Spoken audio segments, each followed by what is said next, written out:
We live. Hello, everybody. Welcome to another episode of Word on the Ave. Corey Gilmore. Got my partners with me, Lauren Jones, Randy Anderson. You want to talk to him real quick before we get the show started? What up, people? What up, people? Stay strong, be strong. We don't die, we multiply. Baby keys. Let me get this all shared up on my phone and get the yeah, show. what's good, everybody? It's your boy Randy, aka Ignorant Eclectic Mad Genius, man. Here with another episode this week, man. Yeah, hope everybody's been doing good. But between all this stuff that's been going on from the protests, riots, COVID, and all this other stuff, 2020 is a hell of a year, but we still making it, and we still gonna make something out of it. You know what I'm saying? So yeah, let's do it. All right. So y'all see the title.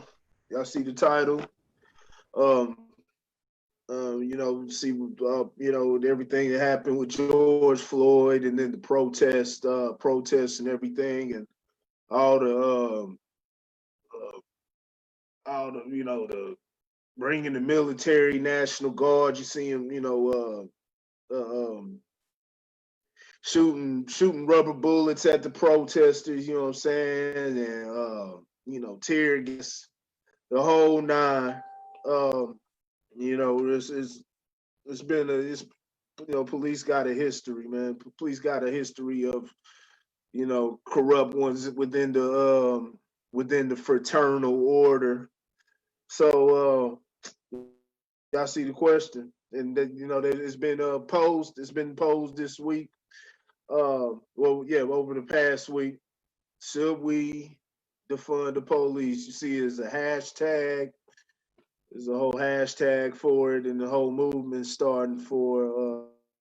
My question is, I want everybody on the panel to weigh in. I want everybody watching to weigh in. Be truthful. No pandering. I know y'all straight, but I'm talking, the audience or whatnot. No pandering or trying to, because that's what I've been seeing a lot of pandering, like you see from Pelosi and all those clowns, and trying to stay on everybody's good side. Can y'all hear me? Yeah, we got you. Yeah. So talk to me, whoever wants to go first. What do y'all think? And we'll go from there. What do y'all think? Is defunding the police department, is that the right move? All right, so oh shoot, my bad. So my mic sound good? Yeah. Okay, I just want to make sure. Yeah, man. Honestly, all right. So this is where I'm at with it. So, defunding the police. That's fine if we are doing it to where. That's fine if we're doing it to pay, like a. That's fine if we're taking that money and putting it into something that is like a secondary before the police. So let's say it's because police officers always say that when they're pulling somebody over that they fear for their lives, right? Yeah. Okay. Yeah. So yeah. But when they pull somebody over, but most of the time when they shooting somebody down, yeah, they fear for their life. Yeah. Right. So let's say, yeah, I can hear you. Let's say there's somebody else let's say we have, not like the internal affairs, but let's say like we have somebody. Let's say that we have another group of people that patrol the highways and stuff like that. You know what I'm saying? They have tasers or something like that. But let's say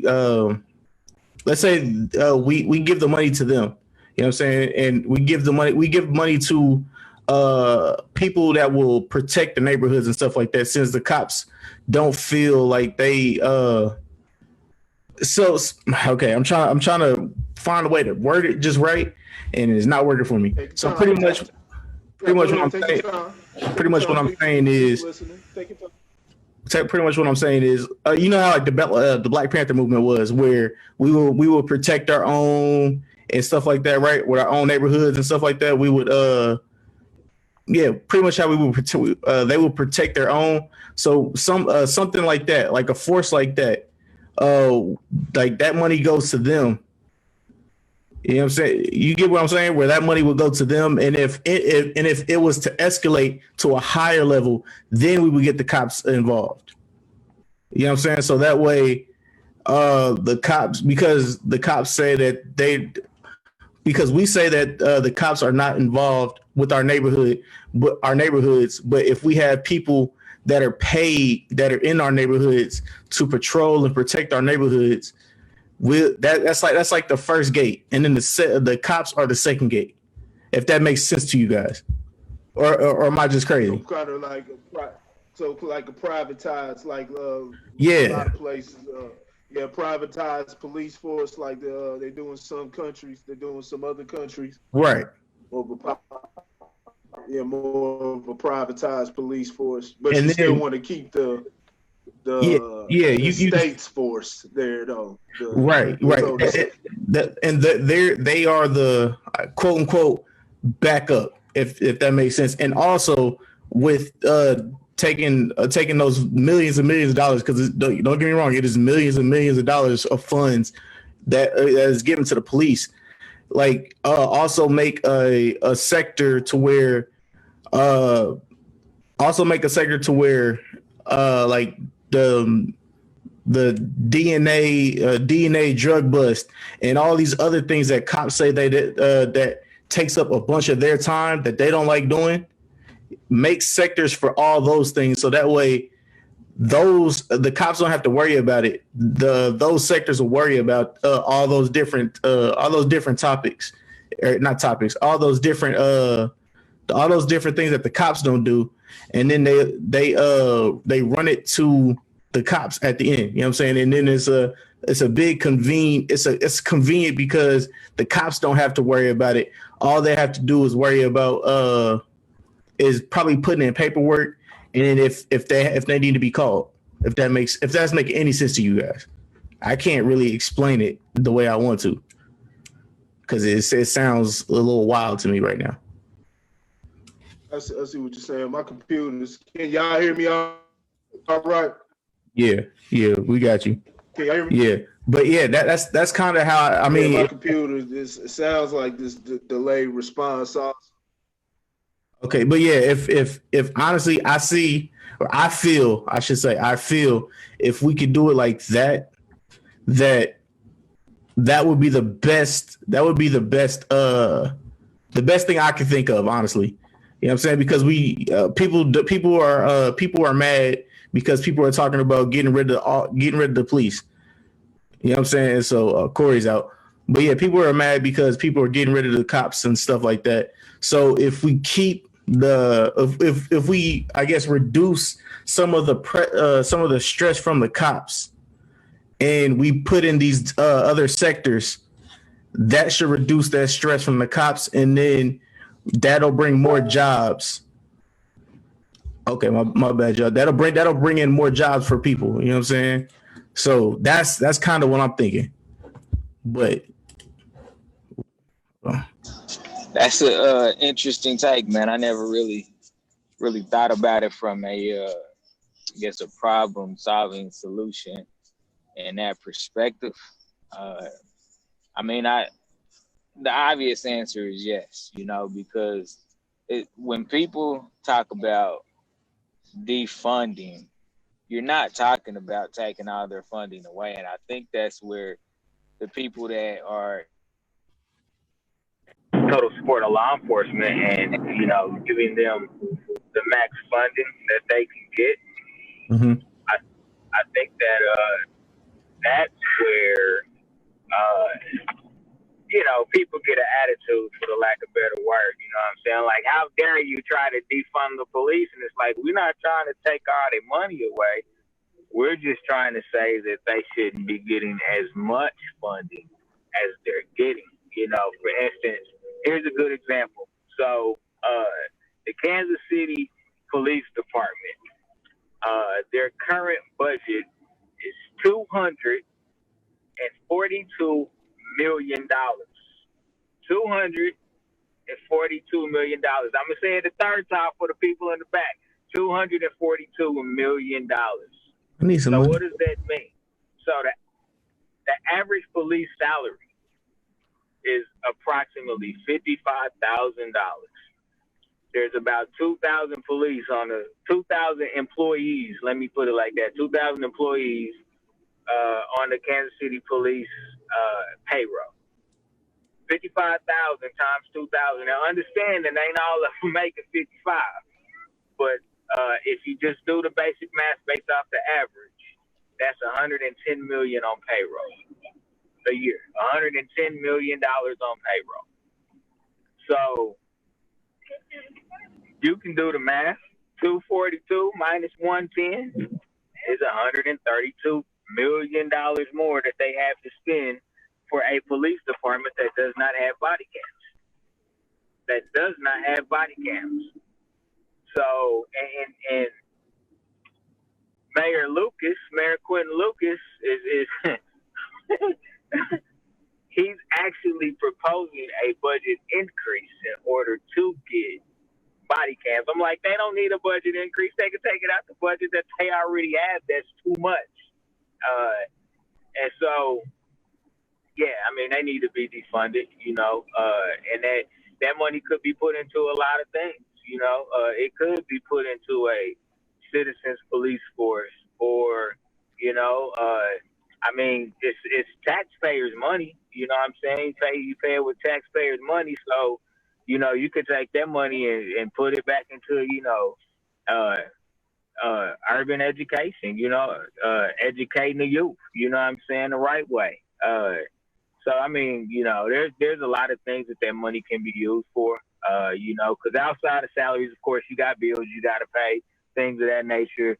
Money's put away for lawsuits because, folks going to sue the cops and win, but $132 million extra dollars after payroll is by far too much money for the police department. That's just talking about Kansas City, which is probably a medium-sized metropolitan police force.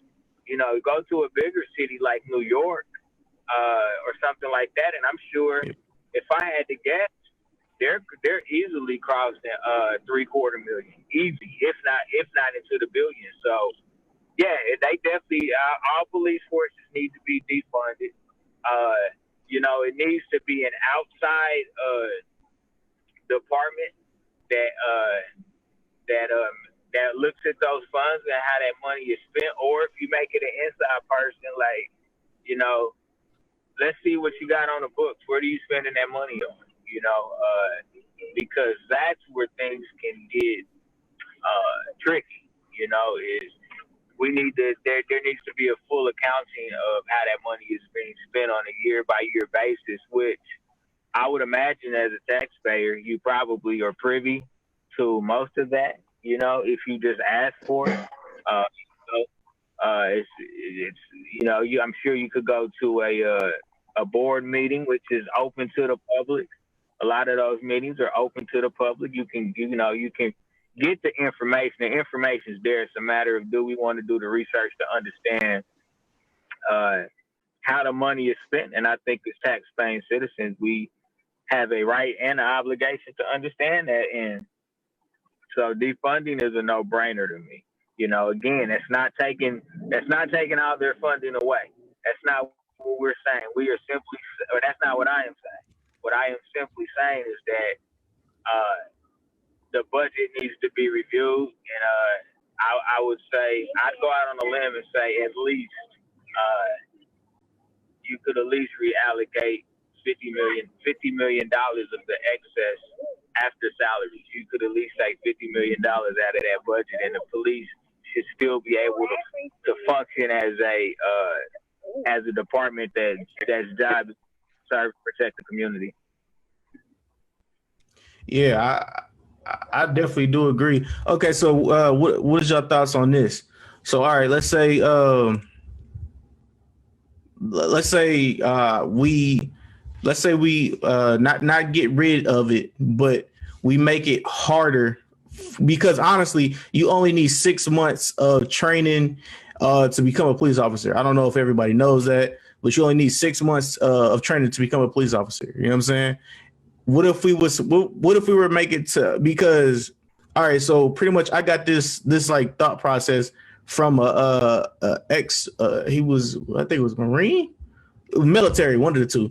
But so he was like, yo, when it comes to boot camp is hard as shit. You know what I'm saying? He told me that they go through so much grueling pain and so much like mind numbing stuff. Like if you don't make it, you don't make it. You know what I'm saying? There's no, oh, it's okay, we're gonna push you through anyway. You know what I'm saying?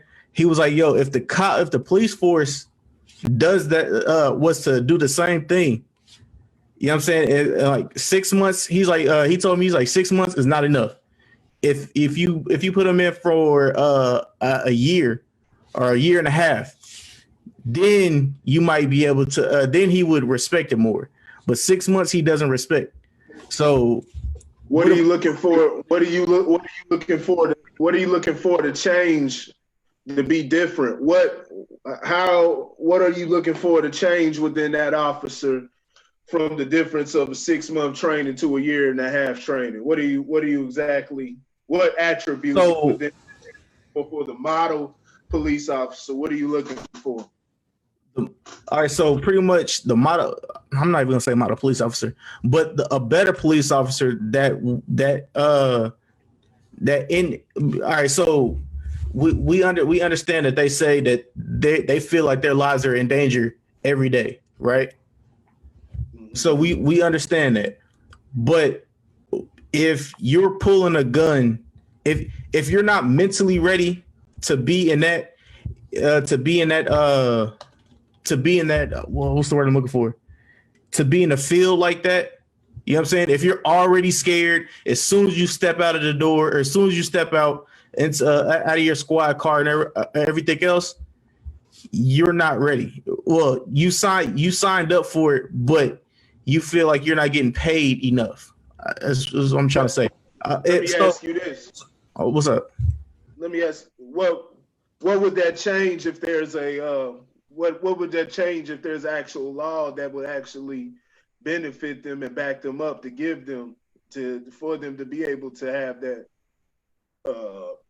we'll just say perceived abuse of power? And and it's most oftentimes not as perceived abuse of power, but a lot of times it's because they have the leg room to even make those type of moves. So do you think that'll change? Do you think that'll change with my cousin Shay's on here? She said it should be more training, de-escalation, education.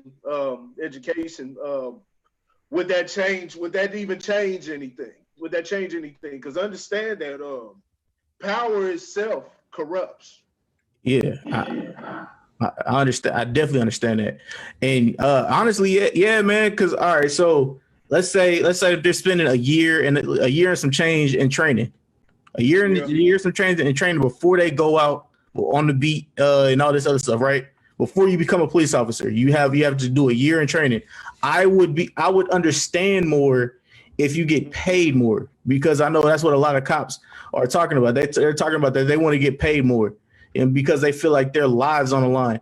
But if you are coming up to somebody at a traffic stop and you pull somebody over and you're already looking for your voice is already coming off like you want a problem with that person, and you're not trying to speak to that person like a civilian, that's a problem. And you and cops are, so pretty much what I'm trying to say is cops come up to people already looking for the problem. Not all cops, but a lot of the cops come up to people looking for the problem. And if you come back to them with sass, then that's when they get way more aggressive. You know what I'm saying? So you're coming up to somebody aggressive and they meet you with that same energy, then you feel threatened. So that's where more training and more education to all this stuff should come in would come into play. So you saying that they need more de-escalation training? More de-escalation training and a bunch of other training. said we need. I mean, what would you suggest? We need more culturally competent police officers to adequately address underlying biases and prejudices that police officers have.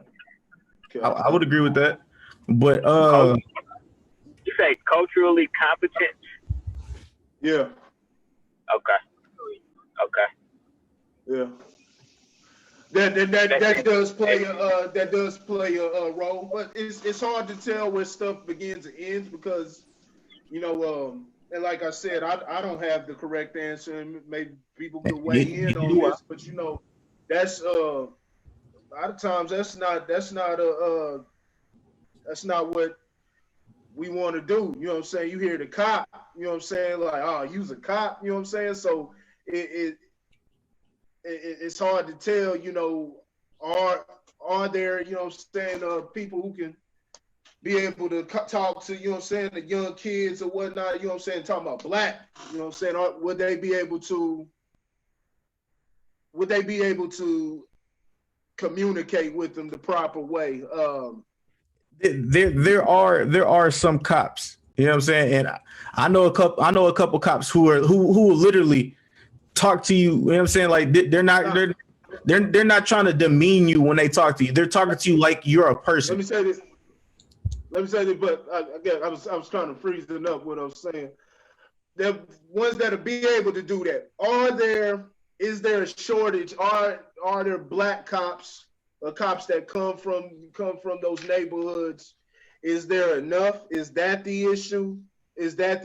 Or are there enough that are even signing up for the job? You know what I'm saying? Are there different things? Are there different barriers, whatnot? Motherfucker might have a felony or whatnot, that's keeping them from being able to get that. Are there different barriers, or are they being shut out from joining the police force? Are they even being are they even being stationed where they're from, or are they, you know what I'm saying, they come from, they in that, they getting stationed way out in West Bumblefuck, you know what I'm saying, somewhere else. Right. Like, those are some, y'all got that, maybe y'all can answer that. I don't have those answers particularly, and I know you got a brother that's in law enforcement, right, yeah. Randy? Yeah, my father was in law enforcement before he passed. But yeah, okay, yeah. So I mean, like, and I'm not trying to. I know people are gonna be like, oh, well, you're caping for them. I'm not caping for cops. No, don't worry about that. See, that's the main problem that we have. That's they talk about racism is the number one issue in America. That's not the fucking problem. Stupid. The number one issue that we have in America right now is the barrier of communication, where people are just name calling, cutting their ears off the second they don't want to hear nothing. All they, just like you said, you caping for them instead of actually trying to hear the other side and hear where they're coming from. Everybody's not a fucking monolith. Everybody has their own experiences that influence their opinions or the way that they see life in general. So that's the main problem. So don't even worry about those people. You know what I'm saying? Oh yeah. Like I understand that. Like what you guys, you know what I'm saying. I understand that, but I'm just prefacing because I know there's people who are like, oh well, you're caping for them. No, I'm not caping for them. Well, I'm just giving. Yeah, I'm just giving, like, literally they don't have a voice right now. You know what I'm saying? Because they're not on the show. You know what I'm saying? So I'm giving I'm giving the conversations that I've had with them. I'm trying to give my thoughts through them, or their thoughts through me, or whatever. You know what I mean? You know what I'm saying? So yeah. But yeah, Lauren, what you got? Cultural competency was a very, very interesting term to use as it relates to, the officers on police forces, things of that nature. So I from that standpoint, I mean, I think we can say that it's obvious, as it is in any profession, ongoing training is super important. that speaks for any occupation out there. You know, if you're not growing, you're dying. You know, you're losing touch. So I think that's an obvious one. You know, it's as far as opportunity, I think opportunity is a very, very interesting one because culturally, uh, there is, I think, an inherent bias about police. And so, why would you want to join something that you don't necessarily have respect for, or things of that nature? That's Yeah. the way that would be one way of thinking. Now, the intelligent way of thinking, which is always challenging, is you know, uh, if I have an inherent bias or I've had a bad experience, it is objectively as an individual, it is my job to try to make a fair attempt to change the narrative. You know, and so, maybe I become the change that I want to see in the police force. I get on the police force because I see that it has opportunity. Not that it's dirty. I'm not even talking about that. There's opportunity for them as a group to connect to the communities that they serve. So why not go ahead and just get down, and start to try to, I guess, put things in a better direction. I had shared something. I shared something earlier on Facebook. It was a video that I just stumbled on, and it was an episode of Family Matters where Eddie had got profiled by the police person, and so he's talking to his pops, who's a cop, and his pops like, "Son, are you sure? You know what I'm saying? Are you sure you didn't do nothing?" You know, Yeah. and he's up there yelling at his pop like, what you like? Why you putting this on me? Like I didn't deserve any of this. And so his father actually went talked to the cop. Carl Winslow went talked to the cop, and he got an understanding of the situation, and he protected his son. And so it was interesting for me to see that episode, which probably aired when I was like 12, you know what I'm saying, still holds true to today. And there's a lot of things going on where defund the police and we need to buy back the block. And I always question, why am I not accepted somewhere? How come I can't go get a house in the country and get 10 acres in the country and somebody don't look at me funny as a black man? You know what I'm saying? Like, what are you doing out here? And then that inherently is passed on because cops are humans. Those things are inherently passed on. People take their experiences in life and they take them to work, and things of that nature. And so I think that training is a big one. I sometimes I wonder about disarming the police. Let me ask you this. Let me ask you, disarm them? Actually disarming them? Can you? Mm-hmm. Yeah. Mm-hmm. Say disarming the police. Yeah, I mean you have countries like, this is a good example. Norway, they haven't had a police shooting in 10 years.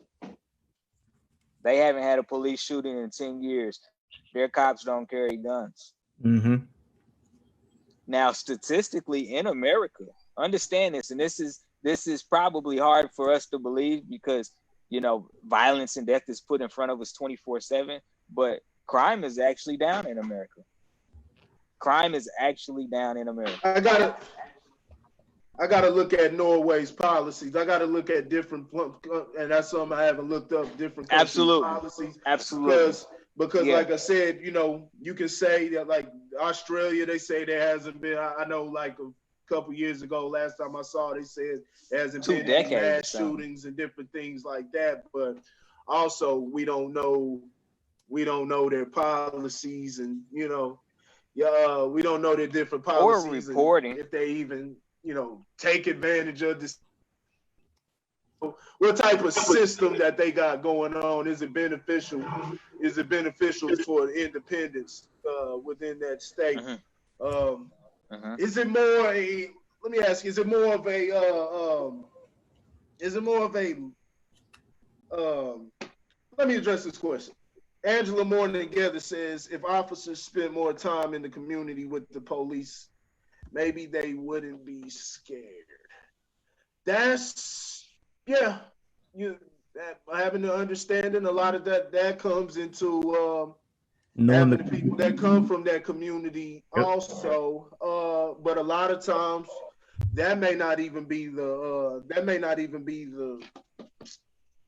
so I say the solution, whatnot, to be standing around. It'll help. It'll definitely help. But there's officers that do that now. Well, you broke up you broke up just a smidge. Can you hit me with that statement again? If officers spend more time in the community with the people, maybe they wouldn't be so scared. I know many officers that are there, you know what I'm saying, that are within the community. Man, it's so loaded, man. That's tricky. It's tricky because you don't know what begins and what the situation, you know what I'm saying? Can y'all hear me? My shit keeps breaking up. You but good. You know what I'm saying? What situation was Keep that rolling. led up to all of that, man? We know, man, we already know the shit that goes down. You know what I'm saying? We already know the shit that goes down. And, it usually leads to these situations, man. 9 times out of 10, now the officers do abuse their power. The officers do abuse, you know what I'm saying, the law or whatnot. I've had it done to me. Illegal stops and different things like that. But a lot of the times it's because, a situation doesn't arise, a situation whether it's for, whatever it is, some type of crime or something that they label as a crime. So it's just when you start talking about those different things, it just starts to get tricky. It starts to get tricky. And it's, like I said, there's a real gray area. I want to ask, and I have my, Can I speak to that statement? Go ahead. Yeah, so I think this is where it gets tricky, you know what I'm saying? Because this is when you start talking about good cop, bad cop. You know what I'm saying? You start talking about good cop, bad cop. There is an inherent bias against a black dude or a white dude. I'm gonna be honest, there's an inherent bias against a black dude or a white dude, more so black, but you can include really any race in this, that got on baggy pants, a long t-shirt, and a chain. You always gonna be looked at and labeled as somebody that's up to no good. Always. You're always gonna be looked at like that. So those inherited biases are a problem, but I want to speak to people understanding their rights under the law for just a hot second. You get pulled over and the cop says, "Hey, I need you to pop your trunk, or I need you to pop your glove box." You have a right to say no. If they don't serve you, if they don't serve you, you have a right to say no as long as it's locked. I keep my glove box locked. I keep my glove box locked for that exact reason. That's the reason I keep my glove box locked. You know what I'm saying? So I think people need to understand the laws that are built in to protect them, because if I'm powerful and I get an inkling that I think that you don't know anything about what's going on in the moment, it's a lot easier for me to take advantage of you. It's a lot easier for me to take advantage of you. If I recognize fairly quickly, you have no idea what to do in this situation. Yeah. And when you talk about like community policing, not community policing, but police officers connecting with their communities, I honestly will say that, like in smaller towns like where I live at, I do see it. only because I'm seeking it. Like I'm looking for it. You know, I'm out there, you know, talking to my police chief and the assistant to the chief saying, hey, you know, what's the next event? What's going on? You know what I'm saying? What are you guys doing to connect with the community? I think in larger metropolitan areas, you know, or just larger cities, you probably see less of it just because there's probably less police percent to population, you know, in a given city. So it's probably more challenging because what you have to realize is, you know, as just a regular beat cop, you know what I'm saying? That's you know, just serving tickets and you know, keeping an eye on things. They still got a family to go home to after their shift is over. So you're asking them to give their time, give more of their time on top of what they're already giving. And that can always, you know, the community service piece can always be a challenge. And so I think that's where you have to look at it from the perspective of, you know, making sure those things exist within the pipeline of what the police force in any given city does. Like, you know, out of the, you know, once a month, you got to be involved in some type of community activity, whether it's something that you put on or whether or not it's just something somebody else put on and you show up and give your time. You know? Is it more of a police problem that then, I mean, is it more of a funding? Let's get back to the funding. Is it more of a funding problem? Let's talk about it. Versus the law? Because we even talk about it. Are you saying, or are you explain that to me?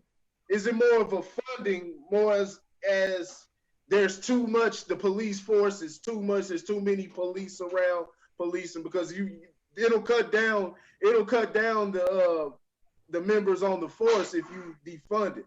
That'll definitely put a huge dent, and maybe they'll be, you know, focusing on more serious crimes. But they even talk about how there's not enough police patrolling in the hoods already. You know what I'm saying? Like, you know, they're barely there when you need them, and they not looking. You know, like I said, they still do their bullshit, but they rarely there, they rarely around, and they already know that there's not going to be much cooperation because of the history. You know what I'm saying? And the bias toward them. You know. Is it a law? Is it a law problem? Because I mean, think about it. Think about just even with what just happened now. It took them about 3 to 4 days to even indict the officer, to charge the officer that initially did the murder. It took a week to get the other officers, right? Think about what you have to go through, that even a lot of times why people they go ahead and let the cops do whatever search that they need to do, even though it's illegal, because they understand the lost time that's going to come with it. They understand the lost time that's going to come with, you know, you have to sit in jail and have to pay a lawyer or point to where you can prove. So there's a lot of, you know what I'm saying, there's a lot of hurdles that you got to go through, and unnecessary. Is it the funding, or is it a law problem? It's a law problem. You know, so the police should be able to, there's certain things that are just flat out, can you hear me? Yeah, we got you. Yeah, my connection's all over the goddamn place. But I mean, there should be swifter. You know, there's protocols.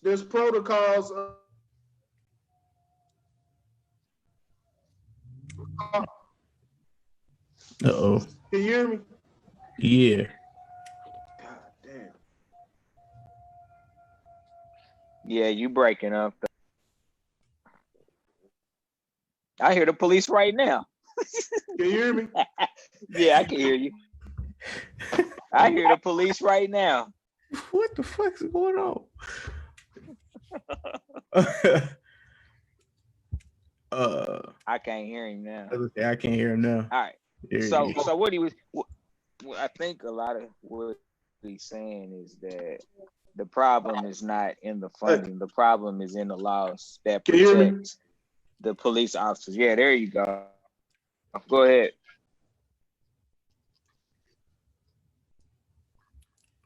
Go ahead,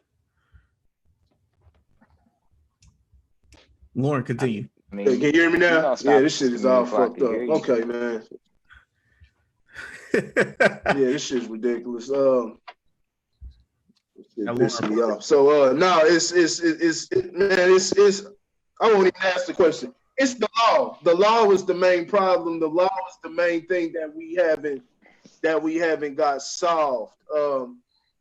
When we talk about, a lot of the unarmed killings, a lot of times we don't even question the protocol or what's in the actual training or what's actually permitted. A lot of times we'll bring it up when we'll be fighting for it, say, well, he ran and he got shot in the back. The first thing you need to do and check within your city, first of all, there has to be swifter body cam. Y'all got to be direct with your demands and actually what you want. And it has to be this way because that's gonna cost us more money though. Why? Tell me why that'll cost more money. Swifter. No. You said you made the point about body cams, right? You made the point about you made the so this is what I'm like that's the thing. That's the thing. Like you say, all right, we need body cams. Again, you know what I'm saying? A lot of this money that is funding the police department is taxpayer money. And so unless you get a rich anonymous donor that's like, you know what, you goddamn right, we need to put body cams on those mother cluckers. Unless you say that, unless that happens, then that's more taxpayer money that comes to pay for that has to pay for the body cam. So that's why I'm saying that at the very least, they need to make sure that the allocation of those funds is proper, because for a police force that's already getting $242 million, don't come to me for more money for body cams. Take it out the budget that you already got. Yeah. Take it out the budget that you already got. So, and that's why I'm saying, I'll just allocate the funds properly. You know what I'm saying? Because yes, we're all in accord that things like body cams are needed, for all police officers. I don't care. Every officer needs a body cam. Now let's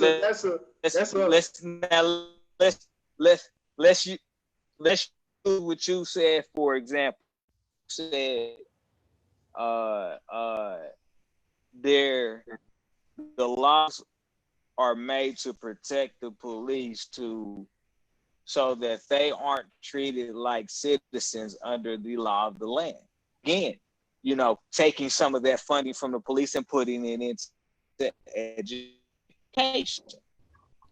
You know what I'm saying?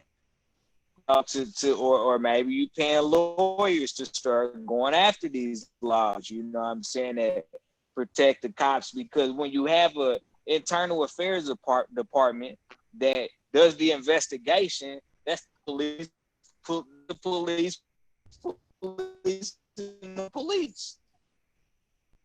and we know that's the recipe for disaster. You breaking up, Lauren? You breaking up? Did I break up? Okay, my bad. You broke up. My bad. No, I was just saying, when this is why I say if you're not going to defund, you need to reallocate, because the laws that protect the police, why don't we take some of that money and put it towards attorneys to fight this, or put it towards educating the people so that we can have an actual board that understands how to deal with these? Because there's advisory boards all over. You know what I'm saying? In almost every city, there's advisory boards, but they don't have any powers. They don't have any power. Like, they can say, well, this is what I would advise that we should do with these cops, but it don't mean nothing. It don't mean nothing. So what's the point of the advisory board? There is no point. because they have no power. There's, so that's why I'm saying allocate those funds in education. They don't need $242 million. Because Corey, let's be honest, Corey. If I gave you $20,000 right now, would that be a life changer for you?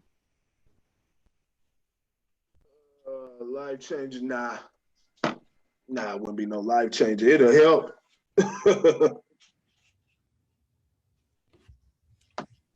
Can you hear me? Okay. Yeah, what I'm saying by life change. Yeah. Yeah, you can do something. Yeah, I guess. If you're making that the salary, now if you're saying flat out, yeah, I'm looking at it as a salary. Yeah, that would change. I'm just giving you $20,000. Just giving, that'll, hell yeah, man. You make something happen. So that's what I'm saying when I'm saying defund. You know what I'm saying? I'm saying let me take let me take 10 million out of your budget. Because I want to put together a panel that's gonna look at the laws that protect cops. So let me take that taxpayer money back and put it towards something useful. Yeah, I get you. Yeah. Yeah, but police, man. Reality is, man, it's a monopoly, man. It's actually a privatized business within its own self, and it's a monopoly, and they're law enforcement. They're law enforcement above anything. So one thing that you got to make sure that they're a lot of times, they're breaking the law, but they're breaking the supreme law. Now they make different laws within the states or whatnot that basically say screw this Constitution or whatnot. So those are things that we got to focus on. But like I said, a lot of times we end up supporting them and giving them the power to, because of our ignorance, our miseducation. There's got to be demands. It's got to start there, because that's one thing that hasn't been tried. And like I said, 9 times out of 10, we wait till it's too late. We wait till it's too late to react. We wait till somebody's dead, when there's all type of signs leading up to that. There's all type of signs of the abuse of power, and it should have been handled and cut off at that point.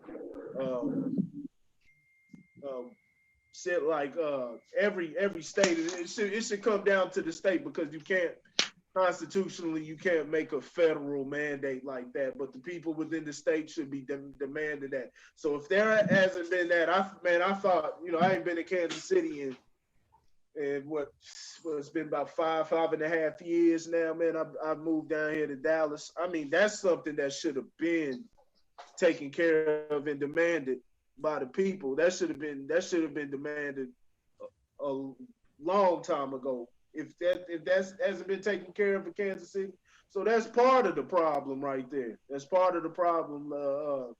Not taking the initiative and not being proactive on these different things, but we're only being reactive, and then get mad when this bullshit happens, or or the system doesn't work within a favor. What doesn't work within our favor, not being proactive and not making sure, all the money that's getting put, and like I said, it has to be allocated the right way. But we taxpayer, we pay these people's salary. You gotta make sure that you're getting, that there's transparency at all times. You already know, you can tell if they're sitting up there conducting an illegal search, there's nothing to sit there and investigate. It's bam, you sit up there and get in trouble at the job, you get in a fight. Now there's some things that have to get investigated, but you sit up there and get in a fight at the job or whatnot, or do certain things, they see you on camera stealing, what they gonna do? They gonna get you up out of there immediately, no question. No question. They saw you. There's nothing to investigate or whatnot. A lot of times now, if you get in a fight or a scuffle or whatnot, they got to investigate who started it and the different details and things like that. So that's what happens if there's like a shooting or something like that. But if they sit up there and they're able to verify on the body cam and things like that, you know, like, nah, that wasn't supposed to take place. That wasn't lawful. Screw even what the trainer said. We talking about lawful, put in the law. That wasn't lawful. Make sure check in your city. Make sure that, like I said, in a lot of cities, it's legal when the suspect runs, you shoot him. It's in the law. So if you're sitting up there allowed it, you know, all you're gonna do is just you're breathing a bunch of hot air when you're complaining about it, but not getting the law changed and not making the effort, you know, making sure like, yo, we got to get this changed. And up there, you know, putting in that work daily. You know, and if it doesn't get honored, then, you know, there's other, you know, then you take it to the next step or whatnot. But we gotta start dealing with the laws first, man. We gotta start dealing with the laws first, but we don't even know it, man. We don't even know it. We, like I said, we still talking about people out here, still talking about they were protesting. The people up there at the Capitol were protesting to get a haircut and different nonsense like that. That's not even what that was about. So we don't even understand. Leave Karen alone. Those laws. Leave Karen alone. Yeah. Goddamn. Yeah. So we don't even understand how those laws, how that benefits us. But yeah, man, we do, Corey. We do. You know what it is? There's an inherent fear that Lauren, you broke up. we ain't get treated the same.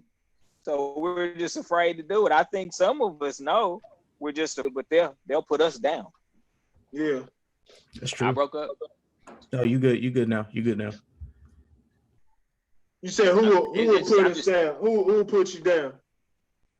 Leo, as they call them. I didn't know that as an acronym, but I'm gonna start Leo. The Leos.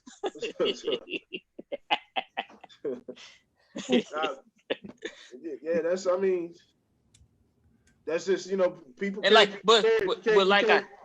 can't have no fear. You can't have no fear. And like I said, if you want change, man, you gotta do the uncomfortable. Gotta do the uncomfortable shit. Because like I said, you can defund them. And that'll cut down on police or whatnot. But if there's still ones around and they're still, you know, violating folks, I mean, what do you want? And then are you able, like I said, are we do we want to do the police work ourselves? Do you want to get out there and confront, you know what I'm saying, confront the street dude or whatnot? Do you got that heart to start taking citizens arrests, you know, start doing that shit? Or, you know, a lot of people are sitting up there advocating for this and then no guns also. So you got people there where they're actually got an outline for what's going on, but for the most part, I'm seeing this as a half-baked idea. They just get rid of the police, you know what I'm saying? Get rid of the police and get rid of the get rid of the damn you know, get rid of guns too. And it's like, so you just, what you think the criminal element is still always gonna exist, you know.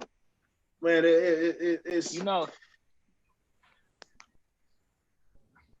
Go ahead. You know what? People should seek out positive experiences with the police, man. Like that, when you say get rid of the police, basically you saying that, and we're talking about the people. You're saying that police are bad. That's essentially what you're saying. I've had some really terrible experiences with police. To straight up, I haven't had good experience. I've had some terrible experiences with police, but I've also had some positive experiences with police because I sought out the relationship. Like if somebody knows you, like personally, and y'all build some type of rapport, they're naturally going to look at you different based off of that experience. Mm-hmm. You know, So, I mean, I know a grip of officers in my community. It's like, Lauren, man, you ever need something? Call me. Here's my card. Here's my number. Call me. I've had cops give me their personal cell numbers because I coached a kid or something like that. Like, you need anything, call me. Some pop off at the house and I need an officer. Hey, man, I need you to come out to the crib. And they take care of me, So getting rid of police, yeah, that's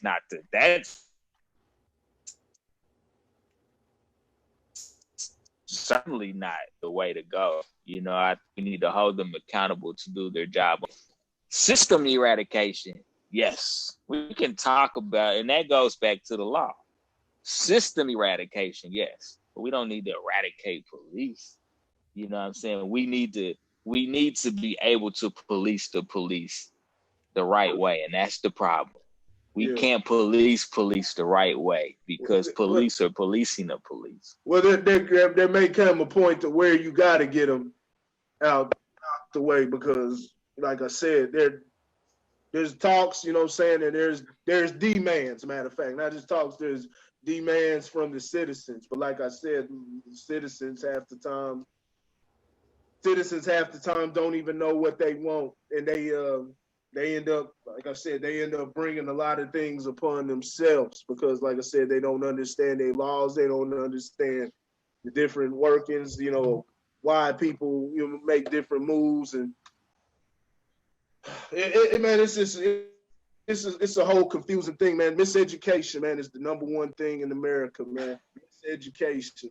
So yeah, we got to start with the laws. And then, like I said, if it comes to that, then you gotta shit. Man, a lot of this shit is involuntary anyway. Like, man, who's sitting up there? The average Joe isn't getting taxed, saying, "Hey, I got that tax to go to the police." Like, we get taxed because we're just born into you got to pay taxes on this and that. You got to get your this percentage of your check taken out for federal, Social Security, whatever it may be. So a lot of it is involuntarily. So it's a lot of layers to it, man. It's a lot of layers. Man. You know what I always say, man. We got to start with the law. In order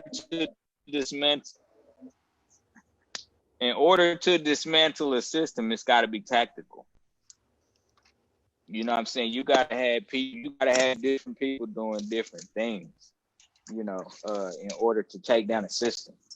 You can't even attack one thing. You got to attack, Yeah, can you hear me? All right. You got to attack two things at the same time. So it's got to be a tactical approach to it, like, you got to have people that's looking at the laws. You got to have people that's looking at the books, to hold people accountable, So it's got to be a tactical approach, Like I said, I believe, and this is just my belief, I do believe that police departments, especially in large cities where they get tons of funding, I do believe that they need to be defunded. I'm not saying take all their money away. That's not what I'm saying. What I'm saying is there needs to be accountability of those books. People need to understand where that money is getting spent at. Because if it's getting spent on quarterly department parties, what I'm saying, to celebrate how many tickets they gave out, last quarter, that's a problem.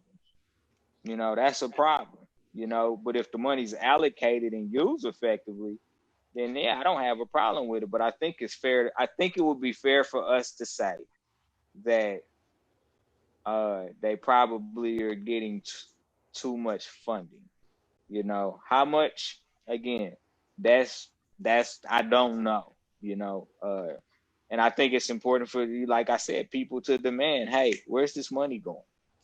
Tell me where this money's going. Tell me where my tax dollars are going, because I want to make sure that my taxpayer money is invested in things that protect me, that elevate me, that help me as a citizen, not things that just help you but provide nothing to me, albeit you're a servant of the community. Yeah. And I'm paying your salary, goddamn it. I gave you 55,000. So what the hell else you want now? There's a lot more people.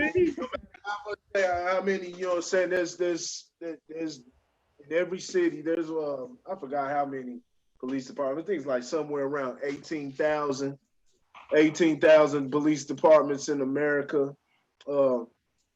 There's a lot more citizens. In each city or whatnot, there's a lot more citizens. Just the only problem is we're on the wrong page. We're on the wrong page. I don't think the police department is not going anywhere. It's not going anywhere. I'd like to fucking defund it. My damn self. Like I said, get focus on real stuff. Stop getting everybody for every traffic ticket or every little marijuana charge. But that's where you go back to attacking the law, though. Mm-hmm. Yeah, it's gonna be the law. I mean, is that what y'all really want? You know what I'm saying? You for the ladies, when the boyfriend popping you upside your head, you know what I'm saying? And y'all go to that phone, you know what I'm saying? There ain't nobody to call, you know what I'm saying? Is this what you really want? So just call they can just call their other baby daddy. Come on. right. Nah, it's layered, man. It's not just as easy. Like said, everybody's making more of a impulse decision, more based off emotion. Like I said, we gotta. I'm gonna say this. I'm gonna keep saying this, and I'm gonna keep saying this. Let's start. And if you don't believe me, talk to your boy, because I know everybody loves Killer Mike. Listen to Killer Mike, man. Start off with your damn Constitution. And then go from there. Use that Constitution, because I think everybody, when it's sat there and explained, and these are humans made the Constitution, but when it's sat there, explained, analyzed, it's self-evident within itself. I think everybody can agree what the use of the Bill of Rights, the Bill of Rights portion, is the effectiveness of that. So start there, then go with the law. And yeah, man, start there, man. Just got to be proactive. Can't wait till a person is dead to address these situations, because it's already happened at that point. And like I said, and now we're still talking about defunding the police, but nobody's addressing the laws. None of the citizens are.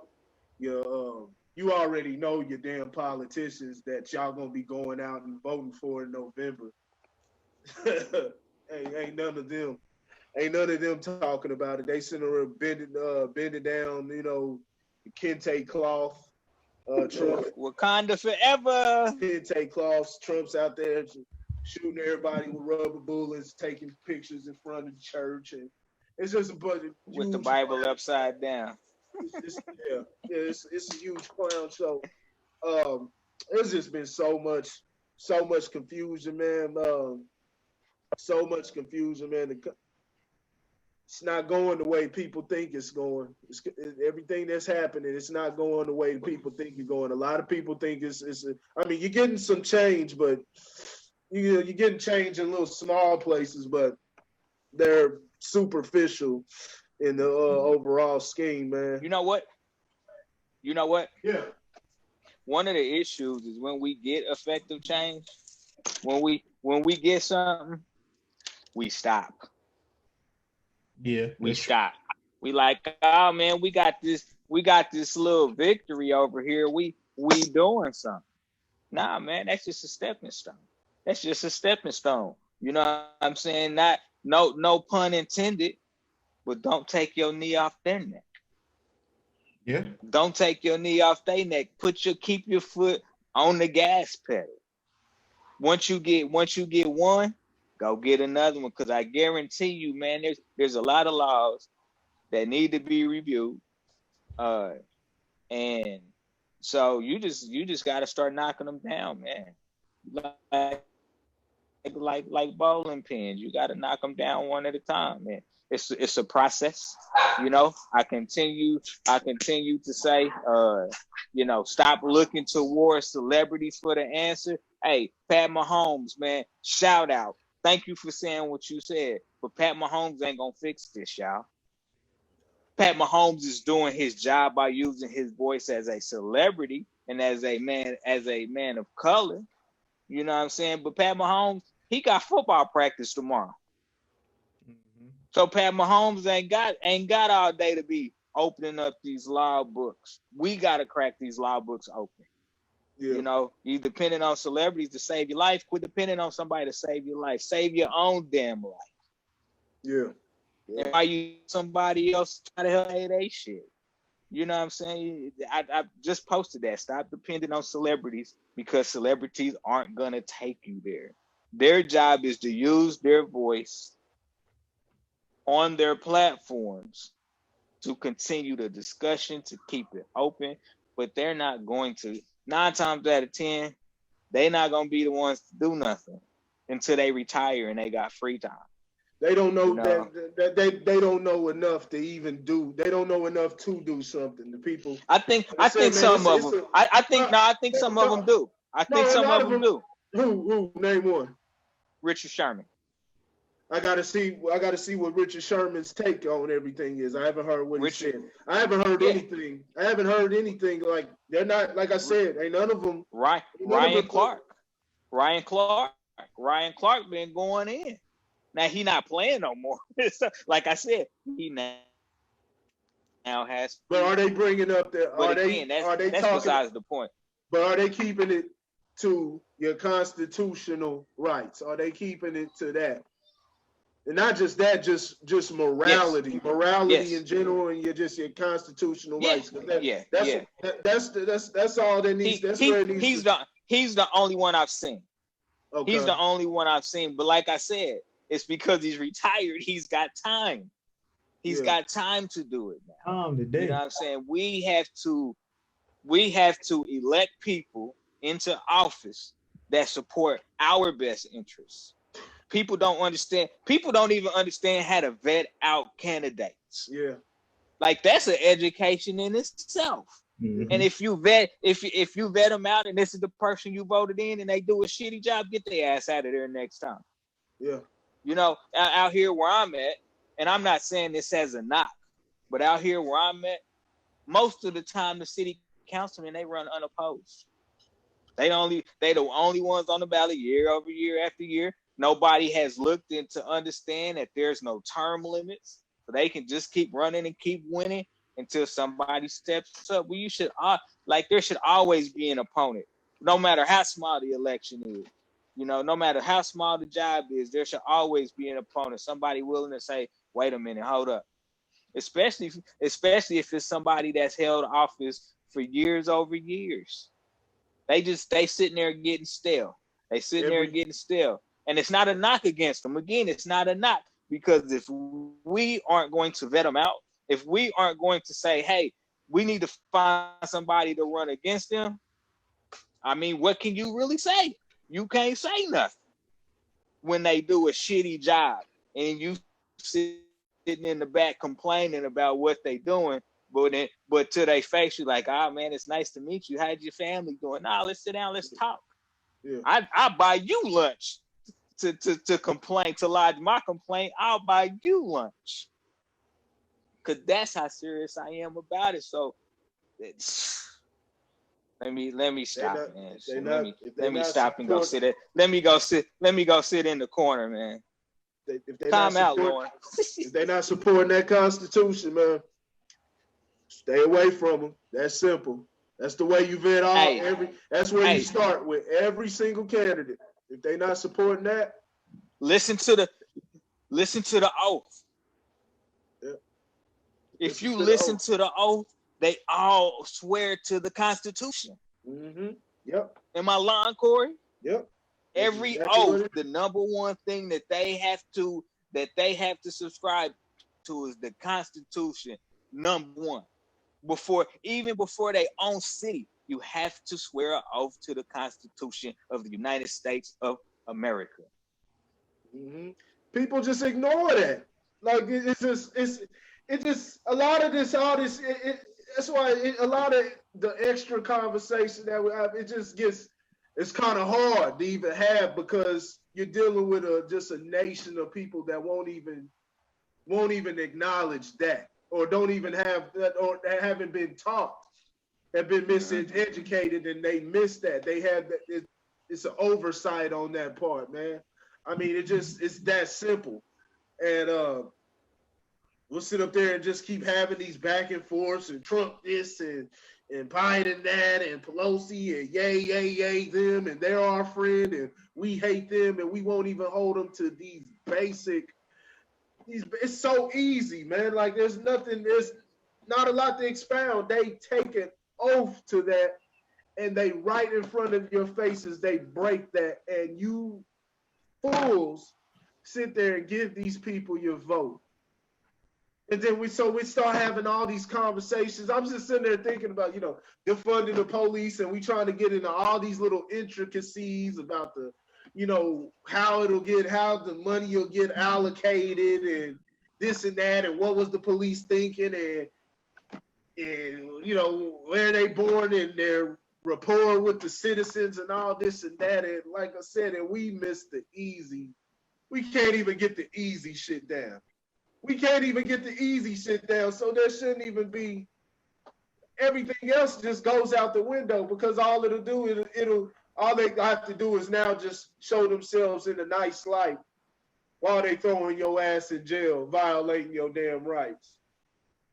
We got to get that part down. We got to get that part down first. And that's a hard thing, man. When you start seeing life from that lens, you'll realize the uphill battle. You'll realize the uphill battle. You know what I'm saying? Until then, and you'll begin to have a lot of enemies. Like I said, the truth is very divisive. The truth is divisive, and it's very uncomfortable. But that's what everybody's been fed all of their life. You live in a corporation under Title 28. Was it Title 28 section? I forget what the hell section it is. It's in the U.S. code, man. United States is a corporation, man. They're here to make money off of you. Y'all gotta understand. You gotta understand this shit, man. This is an uphill battle. But if y'all happy the way it's been going, you got anything in the comment bag? Huh? Nah, man. Nah, you got anything in the comment bag? Nah, I ain't got nothing in nothing else. I think a lot of everybody fell off, man. They everybody fell off. So okay. Yeah. Okay. Man. I don't know. We scared them. I don't know, man. I don't know. Maybe they weren't entertained, man. We're not entertainers. We're not dancers. This ain't no, like, this is some real shit here, man. We need people putting their brains together. Yeah. Lauren to dance for I can dance. I can do a mean two-step for you. He'll do a little jig for you. Nah, it's just silly. I can do a mean two-step for you, baby. The people we're talking about talking to our children. I mean, what's to talk to your children when the adults don't? When the adults are misled.